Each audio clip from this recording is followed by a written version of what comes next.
What's up, you guys, and welcome back to my channel. Today I'm going to talk about carb cycling, what it is, how to do it, how it maximizes overall weight loss, and it'll help you burn fat faster. I personally have done carb cycling in the past and I absolutely love it. And I do have a vegan carb cycling series here on my channel, and if you have not watched those already, I'll link some of them in the description box down below. And it is kind of hard for vegans to do carb cycling because veganism is a primarily high carb diet.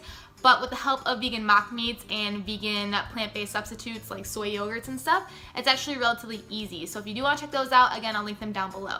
So carbohydrates are your body's main source of fuel. It's what it prefers, it's what it runs off of. Essentially, carb cycling is just rotating the grams of carbs that you eat each and every day throughout a period of a week. And it's a very systematic and calculated approach. It's very difficult and it deals with a lot of numbers and calculations and stuff. So you need to figure those out and figure out your numbers, because my numbers will be different from your numbers because everybody's body is different and works in different ways and responds to carbs and fats and everything, like all the macros differently. Carb cycling allows your body to burn fat faster by not allowing it to adjust to what you're eating. So this can help avoid plateaus or like a weight loss period that you might be facing. So the problem with low carb diets, it's just a relatively steady way of eating, and you may see like a lot of results during the first part of your low carb diet, but essentially people do plateau and it doesn't really work that well. First of all, low carb diets aren't good for you in the first place, and second of all, you'll have very, very low energy, you'll feel fatigued, and it's just not a good diet to be on. So carb cycling is a really great alternative if you want to avoid a plateau and have a lot of energy. So carb cycling will help you jumpstart your metabolism and help promote overall weight loss based on your glycogen stores. So your body will use your glycogen, aka your carbs that you eat, and then once that's depleted, it'll switch to your fat, and then it'll start burning your fat. So when you deplete your carbohydrates, then your body is forced to look elsewhere for energy. So that's when your fat comes in. Like that's when your body starts to burn fat, and when carb cycling is really, really utilized. Let's take me as an example. So when I eat carbohydrates, well, when anyone eats carbohydrates, they get used as glucose, or whatever does get used gets stored in your muscles as glycogen. So on our low carb days, we only have a very, very small amount of, obviously, carbohydrates in our glycogen stores. So our body is going to utilize those carbohydrates first, and then when that depletes out, then your body resorts to fat to sustain itself. So that's when your body starts using your fat storages as fuel. So now that your muscle glycogen is depleted, you want to have a high carb day to refuel that. So you're gonna fill up your glycogen storages, and that is your high carb day. That's when you need the most energy.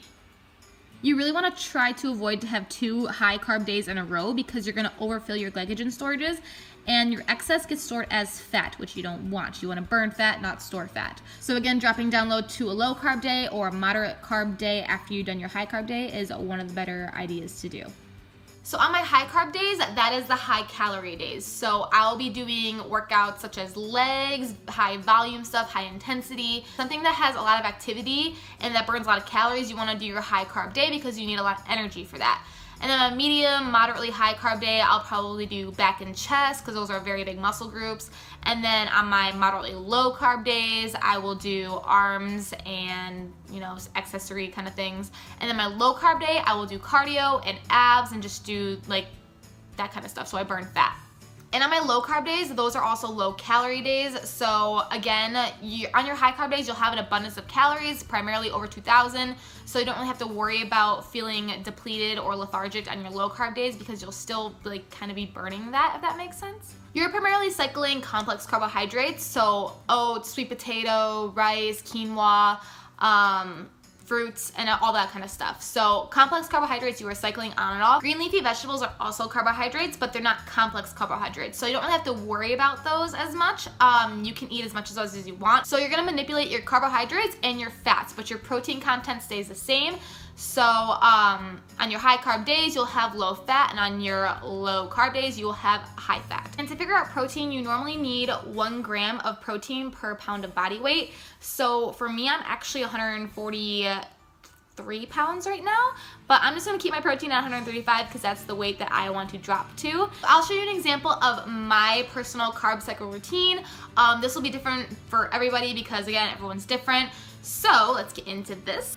On Sundays, it's gonna be a high carb day because, I like to go out on Sundays and eat a lot. So that'll be my high carb day. So I'll have 270 grams of carbs. My fat will be 20 grams and my protein will remain at 135 grams throughout the entire week. And then on Monday, I'll drop it down low to 162 grams of carbohydrates, and then bump up my fats to 68 grams, and then my protein again at 135 grams.